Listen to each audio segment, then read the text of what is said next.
Bad Ideas, the show where we look at misfires, mistakes, and miscalculations from all throughout history. I'm Tony Southcott.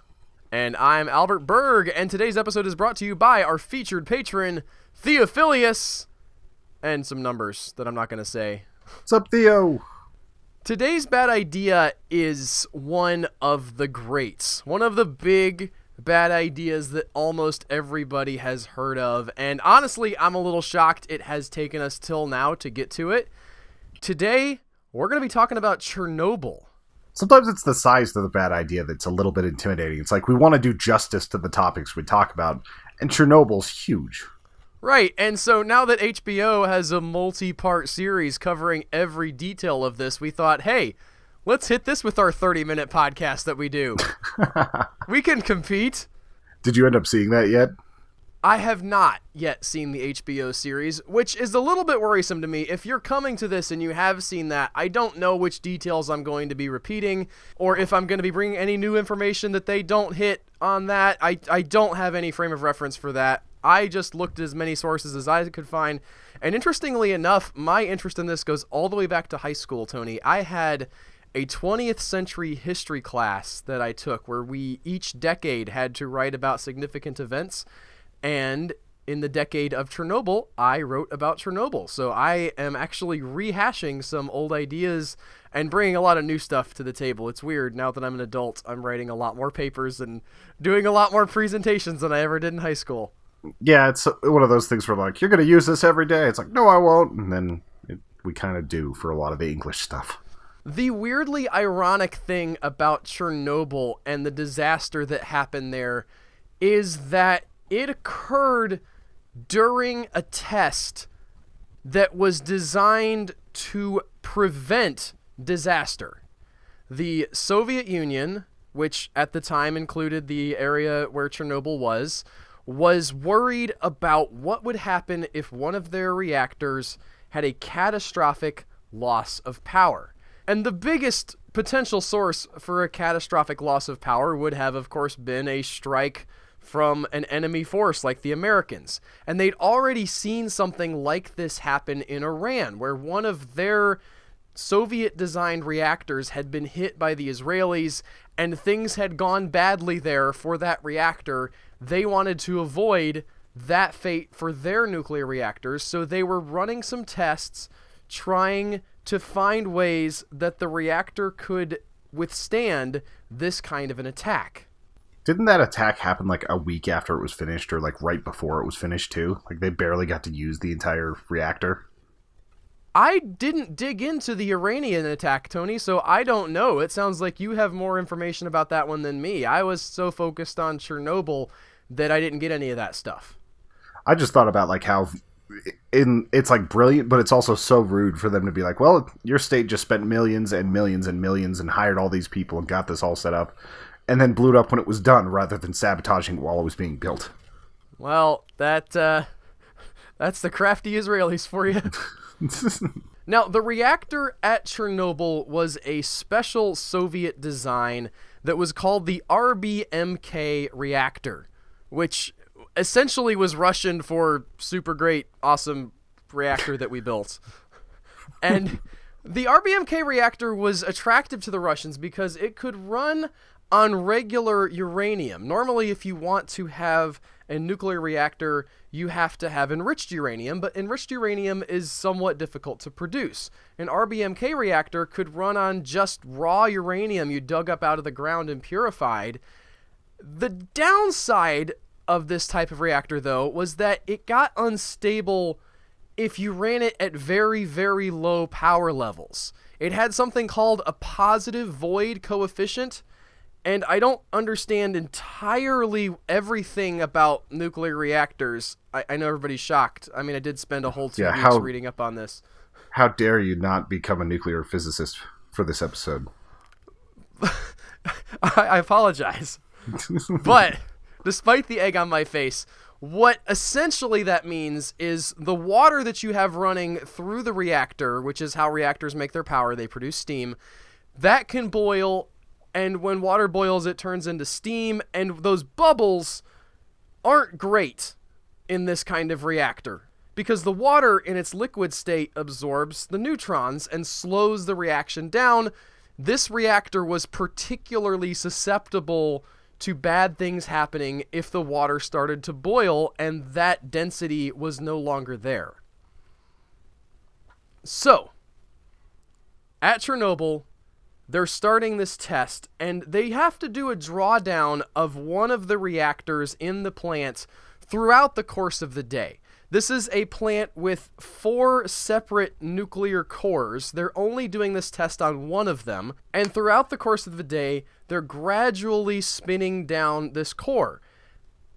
But they hit a snag. This test is supposed to take place during the daytime with the most experienced workers in the plant, but something goes wrong at a different power plant somewhere else nearby, and they call up Chernobyl and they say, hey, we know you guys are doing this test, but we need you to hold off on going all the way down to your minimum output level so that you can help keep the grid going.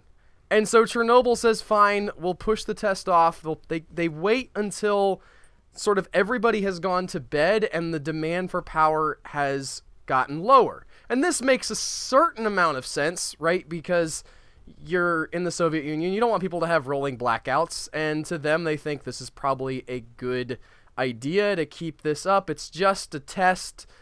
It's not like not doing the test is going to be the end of the world, so we'll put it off.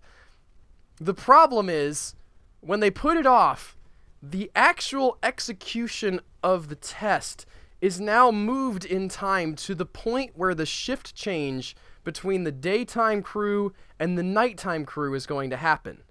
Now, I don't have specific data on if this was the determining factor or how much of a problem it was, but it seems to me that the addition of the confusion of having A, the probably less experienced nighttime crew, and B, they're in their transition state between the daytime and the nighttime, that can't have helped things as this disaster started to unfold.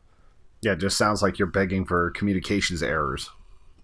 Yes, and I'm not sure if this is part of why the next step in the chain happened, but as this changeover is happening, the reactor is aiming for an output of 700 megawatts. That's where they want to be to run this test. And the test they're going to run is they're going to shut off electrical outside power to the reactor, let the turbine spin down, and as it spins down, keep running the generators for output and try to use that power to start the diesel engines that will then be the backup that will kick in. They're trying to have as little downtime as possible. They have this idea that if they power the generators off of the momentum of the spinning turbine, that will get them through so they can have minimum power loss. But as they're drawing down in this process, somehow somebody lets the reactor fall too far below 700 megawatts. Under 700 megawatts, there's a production of a chemical inside the reactor that's normally burned off, but because the reactor is on a much lower power setting now, this chemical actually makes the reactor stall even more and even faster, and it's called reactor poisoning. So the reactor is slowing down, it's slowing down, it's slowing down, and one of the operators accidentally pushes the control rods even further into the reactor, which makes it slow down almost to zero. Now, again, I'm not an expert on this, but a quick explanation for how a nuclear reactor works. A nuclear reactor is a nuclear reaction, and similar to a nuclear bomb, it's a chain reaction. But obviously, if you set off a bomb, that's not great for like long-term power. It's just boom and everything's gone, and that's not great for usability. So the way a nuclear reactor works is you have your uranium rods in the reactor that are reacting with each other. They're bouncing off pieces of uranium that's splitting apart within the core itself. And between those rods, you have what are called control rods. Now, a control rod is there to slow everything down. It's as if a nuclear reactor is a car with an engine that's constantly revving at top speed, And the way you get useful energy out of it is by driving it through the sand so that it doesn't drive so fast that it falls apart. The control rods in this instance are the sand. So at this point, the sand has essentially taken over. There's reactor poisoning. All of the rods are fully inserted into the chamber to slow everything down, and the reactor basically goes to zero. There is nothing happening. And this is not good. This is not good for the test, and it's not good for the stability of the reactor. So in an effort to bring the reactor back up to the level they're aiming for, the engineers pull all of the control rods that they can possibly get their hands on controlling out of the reactor. There are emergency control rods that aren't supposed to be messed with that they manually override and yank all the way out, and they are essentially trying to kickstart this process back to the place where it needs to be. It just seems like it's such an overreaction. It's so quick to try to pull it back. Well, you have to think they're already behind schedule. Maybe they're not thinking 100% clearly. These are not stupid people. I don't want to cast aspersions because many of the people in this test were doing their best. They knew something about what the right thing was. There are some bad decisions that are going to happen here in a minute that are definitely dumb, but at least you can kind of understand why they did what they did at this point. But the big problem here is they get the reactor kind of back on track. It starts up a little bit again, and it's at a level where it's outputting 200 megawatts of power. Now, the test that they want to run is not safe to run at 200 megawatts of power. The manual that they all have in their hands clearly says, listen, you have a parameter, a safe zone between 700 megawatts and 1,000 megawatts. That's where you want to be. So, being at 1/3 of that is just not quite what they needed. That's not what they needed, and they knew it wasn't what they needed, except for one man who said, nah, we're fine. And this man, we'll talk about him a little bit more in depth later, but his name was Anatoly Dyatlov.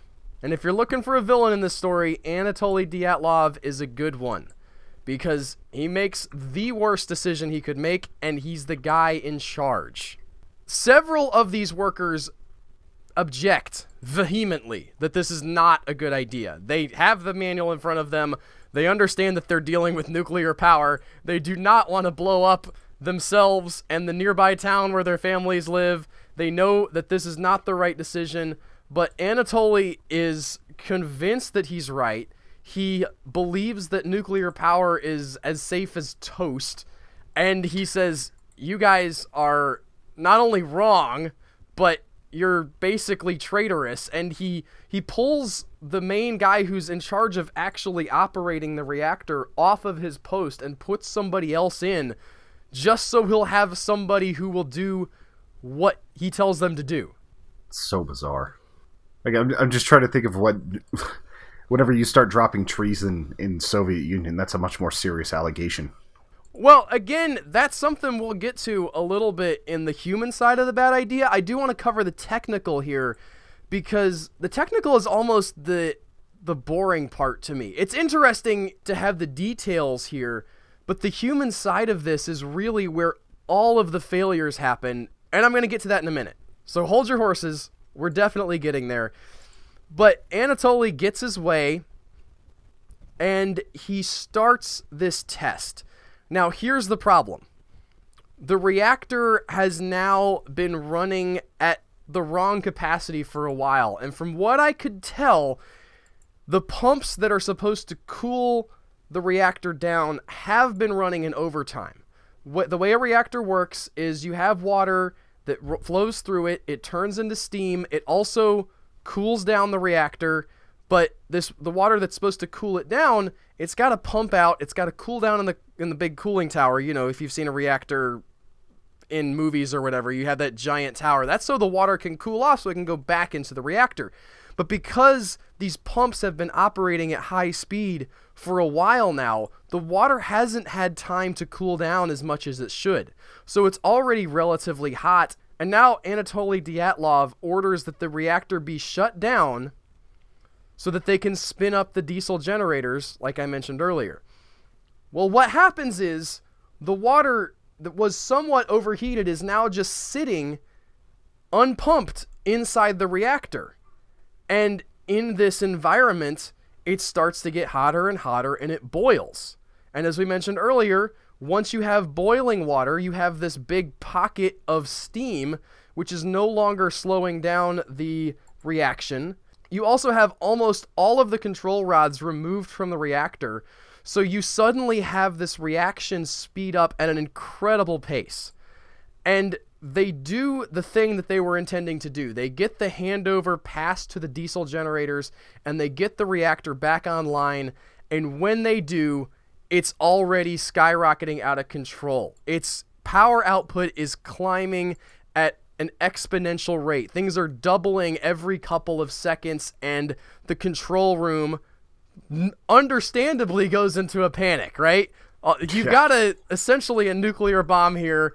You're here with buttons that you can push, and it's getting hotter, and you want it not to be hot. Now, you've pulled all your control rods out, Tony. You've got no more sand. Your engine is going as fast as it can go. You want it to slow down. What do? Probably start running.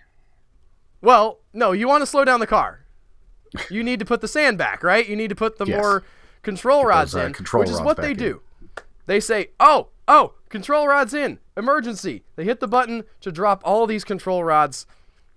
One thing that they did not calculate in this moment was that on the very tips of the control rods was a graphite cap.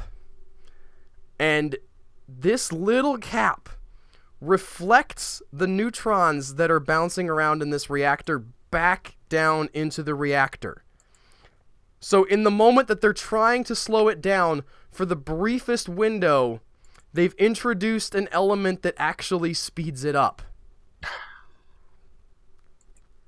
It's just all chemistry gone wrong right now. Nuclear physics gone wrong, even better. By now, things are so far out of control that the huge caps that are on top of the reaction chamber are leaping upwards out of their sockets. Now, this is a time when it might be good to actually go and watch the HBO documentary, or I actually watched one from the Discovery Channel that was relatively short but showed a lot of this. But they had essentially an array of square giant blocks that are sitting on top of this reactor, and they're supposed to just be still. But one of the engineers who had been working down in this area, gets on the horn with the control room and says, guys, the blocks are jumping up. They're being hurled up out of the reactor by the force of this reaction that's happening and the steam that's forming in the reactor. Everything is starting to go wrong. And basically, before they can do anything else, the whole thing explodes. There is a reactor rupture. So there's a break in the wall of the reactor, and oxygen rushes in to the reactor. Oxygen hits superheated graphite and bursts into explosive flame. This is essentially the initial blast that causes some of the damage at Chernobyl. It is not a nuclear blast. I want to make clear that as far as I could tell in my research, and there was some conflicting evidence about this, but this was not quite a nuke going off in the reactor. It was a lot of other stuff that was chain reactions, and maybe that's splitting hairs a little bit to say not a nuclear blast, because obviously there's nuclear stuff involved. Yeah, it's like it's blasting radiation outward because of the materials inside, but it's not the and obviously it wouldn't be that hot if it wasn't nuclear in nature to begin with. So yeah, again, splitting hairs, but I want to be sort of precise in my language, because I don't want to be called on by somebody who knows better for being an idiot about, and then a nuke went off inside the reactor. Well, if a nuke went off inside the reactor, there would probably be a lot less of the Chernobyl station left. The resulting disaster was the worst nuclear power failure in history. But remarkably, only 2 of the workers in the power plant were killed immediately by the blast. There was a couple of guys that just got vaporized, but everybody else is going to deal with the fact that they've received massive doses of radiation. This killed as many as 59 pieces directly and created a radiation cloud that spread over the Soviet Union and even into parts of Europe. We're not able to tell what kind of damage this did directly. It's one of those situations where probably people didn't die right away from it. It may have increased rates of cancer. It wasn't a good thing by any stretch of the imagination, but it's just hard to measure exactly how many lives were ended by the Chernobyl incident.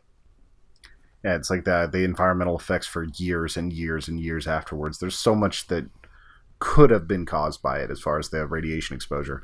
I know past a certain point it's like getting a few x-rays, but like if you were in, what is it, Pripyat? Like how do you say the town? Pripyat is the name of the town as far as I know how to pronounce it. That had to be evacuated. They shipped people out of there. This isn't really part of the bad idea, but the reaction to this is really an incredible story where the Soviets react pretty quickly, send in people with almost no protection of any kind from the radiation. There are KGB agents who fly around in helicopters taking footage of the reactor that were probably exposed to pretty bad doses of radiation. There were workers that worked just in their regular clothes trying to get this thing contained. And because the Soviet Union was relatively secret at the time, that also contributes to us not being able to tell exactly how many people were killed by this disaster. There may have been workers who were exposed indirectly that sort of got swept under the rug. We don't have that data exactly on hand, and I'm not going to make it up just because it feels good for the story. But it was not a good time. And they did react very heroically. They dropped a giant container on top of this, like a huge concrete shell essentially that they placed they called it over. like the sarcophagus or something. Yes. So that happened. But I wanted to get into, because to me the real problems here, the bad idea is not on a nuclear engineering level. It's on a human level. And I know that those two overlap a little bit, but I wanted to talk about the human decisions that led to this. Because even with the substandard reaction design at Chernobyl, the test could have been carried out safely. I mean, they knew the parameters that they needed to carry this out, and there was no indication in anything that I read that said, well, this was definitely going to happen. It was just inevitable no matter when you ran the test. It seemed like that everybody mostly agrees that they could have run this test more or less safely. Many of the men, as I mentioned already, in the control room knew the parameters that the test was supposed to be carried out under. Leonid Toptunov, the man in charge of the reactor controls, he protested. Also, I mentioned this earlier, but this guy stands up and says, this is not a good idea. And he stands up in an era when that could have got you sent to Siberia at worst. And even at best, losing your job at this reactor would have been a big blow to these guys, because this was a pretty cushy job in the Soviet Union. You are relatively well taken care of for being a nuclear engineer. I'm sure it's sort of a revered post too. Like they're like everything's supposed to be equal as far as like workers' parties, but to be able to say that you're like a nuclear engineer helping Russia, like that's got to mean something there. Well, and you got to live in Pripyat too, which seemed to be a pretty good town. From what I could tell, it seemed to be one of the more advanced places that you could live in the Soviet Union. A lot of worse places. Yeah, they even had like roller coasters and stuff. I've seen a lot of tours of Pripyat and like the surrounding areas. It just seemed like a cool place. Alexander Akimov, the head of the night shift at the time, also spoke up and said this is not a good idea. But both of these men were overridden by Anatoly Dyatlov. And Anatoly Dyatlov is an interesting character to me in this story, partly because he actually does have a ton of experience in nuclear engineering. You're expecting this guy to be a complete noob. I mean, there's a director of the reactor who's a political appointee. He's the one who signed off on this and was just in bed when all of this was happening. He is the idiot side of things where you're just like, okay, you had no idea. But Anatoly Dyatlov he is able to play the politics game, but he also does know a lot about nuclear reactors. He has had a lot of experience installing nuclear reactors in submarines, and interestingly enough, Chernobyl is not his first nuclear accident. I don't think this one was his fault, although I don't have direct evidence one way or the other, but he was exposed to a massive dose of irradiation earlier in his life while he was installing a nuclear reactor onto a submarine. And this blast of radiation, while it did not kill him, may have been responsible for the death of his son several years later to leukemia. Does seem like that kind of adds up. It made sense to me. Again, we don't have direct, exact data on a lot of this stuff. Honestly, it's somewhat of a miracle that we have as much data as we do have, considering how secretive the Soviet Union was at the time. But this was a little bit later Soviet Union, wasn't it? Like late 80s, early 90s? Yes, this is the late 80s, and the Soviet Union is kind of already a little bit shaky here, but they still did as much as they could to diminish how bad this was. There was a lot of, oh, the Westerners are overblowing this, and oh, by the way, they have had some nuclear mistakes too. What about that 3 Mile Island, huh? Yep. So, you guys go deal with your thing, and our thing is just fine. We're dealing with it over here. And here's the thing. That secrecy was part of a larger issue within the Soviet Union. And here is the real core of this bad idea, because Anatoly Dyatlov was following party protocol. And there was a doctrine in the Soviet Union. I do not use that word lightly, but there was this overwhelming insistence that nuclear power within the Soviet Union was safe. It was safe. There were no failures possible. The Soviet power, good. Everything that you could say bad about it, no. You got to be on board with Soviet nuclear power. And there was a reason for this. Having nuclear power in the Soviet Union made them seem like a first world country. There's a lot about the Soviet Union at this time that's really wild because their economics are crazy shaky, but they're throwing up as much as they can towards the outside world to look like they're on top of everything. They're building lots and lots of nukes, right? Which for them is a way to leverage their power in the world in a way that even if their army is not as funded as the U.S. Army, even if their Navy is somewhat lacking in some areas, nukes just completely change that playing field. And the Soviet Union has lots and lots of them. And the other side of that coin is nuclear power. Having a nuclear power plant is the most modern thing you can have, at least in the Soviet minds. So having lots and lots of them is a good thing for the party, for the state, for everybody. And they essentially outlawed dissent about nuclear power. The people who design the nuclear power plants aren't allowed to share potential failure points with the people who worked in the nuclear power plants. That's a great idea. It's like, let's just not educate our people that are the ones that have to be on the ground with this. Well, it's this idea that we are not going to admit that this thing could fail, because that essentially would be speaking against the party and their many advances made in nuclear power. They give them, in all fairness, they do give them parameters of like, you do want to be in this area here, but they drill into them, this is safe, this is safe, this is safe, this is safe, until it just becomes a mantra. They were so adamant about this philosophy that nuclear power was safe that they actually classified the details of the 3 Mile Island disaster, why that happened, that was classified within the Soviet Union. They weren't even allowed to talk about nuclear failures that happened outside of their country in any detail. I'm surprised that they even did that. Like, I thought they would be like, yeah, this is what happens whenever you let Americans do nuclear power. We're better than them. But they just kept it all under wraps. As we mentioned earlier, they mentioned it in broad terms. Especially, they talked about it a lot after Chernobyl. Yeah, well, you guys, you had your problems too.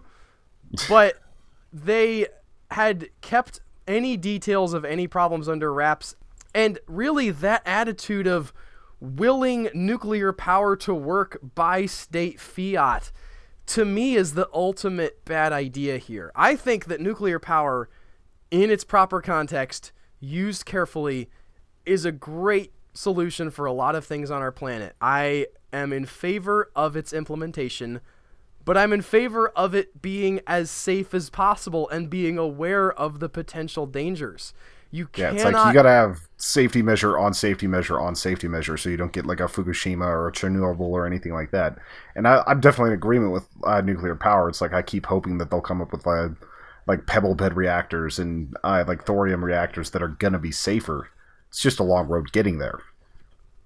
And a lot of these things are operator error. I think when these reactors are designed, they are designed with safe parameters, but you got to run them within those safe parameters. I didn't look up Fukushima, so I can't speak to any of the details on that. But as I mentioned earlier in the podcast, this could have been done safely by the Soviets. 3 Mile Island, as scary as that was, actually did end up getting shut down, at least, without releasing any massive radiation leaks. It just didn't work the way it should have. So there is a safe way to do nuclear power, but you have to be aware of the dangers. That's the difference between like a catastrophe and an error. Like they were able to just get that under control. Maybe the worst thing about this particular disaster from a human scale is that the 2 men who protested that they shouldn't run the test ended up dying in the weeks after Chernobyl because of radiation exposure. Meanwhile, Anatoly Dyatlov, the man who had given the order that would ultimately result in the meltdown, he lived into a ripe old age and wrote a book about how it wasn't his fault and reactor meltdown was inevitable because of the stupid design of the reactor, and how dare you blame him. At least he only lived like 9 years after this instead of... I don't know. He was relatively old at the time, though. He died of a heart attack. So he did go to prison. That's some consolation. He didn't serve his full term, for killing 50-some people with radiation that we know of directly. He served 5 years that a lot of those of his 10-year sentence. I'm sure a lot of those people that went there to clean up afterwards got exposed and like had mysterious things happen to them later. It's like whenever we were talking about the asbestos episode, they weren't exactly using a lot of safety protocols there. But ultimately, as I mentioned, the bad idea is in this demand to be able to legislate even the way people think about the things that you're doing. By essentially criminalizing negative feedback, the Soviet system became rigid and inflexible, and this was sort of embodied in the Chernobyl disaster. And it's really almost the thing that cracks the dam open that starts to leak the water through that will ultimately lead to the fall of the Soviet Union. The many are usually wiser than the few. And yet, in their fear of losing power, the Soviet state tried to control everything from the top. Chernobyl showed the cracks in the system and challenged the state's ability to decree reality. The cracks would grow. Eventually, the state would fall. And by clinging to power with an iron fist, they eventually lost it all. So that's Chernobyl. Another bad idea linked to communism. We just keep finding them. Yeah. Capitalism has its bad ideas too. But yeah, definitely. We're biased against communism, Tony. We'll just throw that out there if you're thinking, these guys sound biased. We are. We don't like it. We think it's a bad idea. Yep. Maybe we'll do that one day. But until then, we hope that you've enjoyed this. If you have, we'd love if you were to subscribe to this podcast, however you get your podcasts. It's over on YouTube if you're interested in that. Not as any particular video thing. Our faces aren't on the YouTube. It's just the audio. But you can comment over there, or you can send a comment to badideashow@gmail.com. We also would love if you have bad ideas that you would like us to cover. Send them over there. Some of them we get to, some of them we don't. But we always enjoy hearing from you guys. And if you want to help support the show, you can go over to patreon.com/humanechoes and become a member over there and get access to a lot of other cool stuff as well. Thank you all. We will talk to you next week. Bye.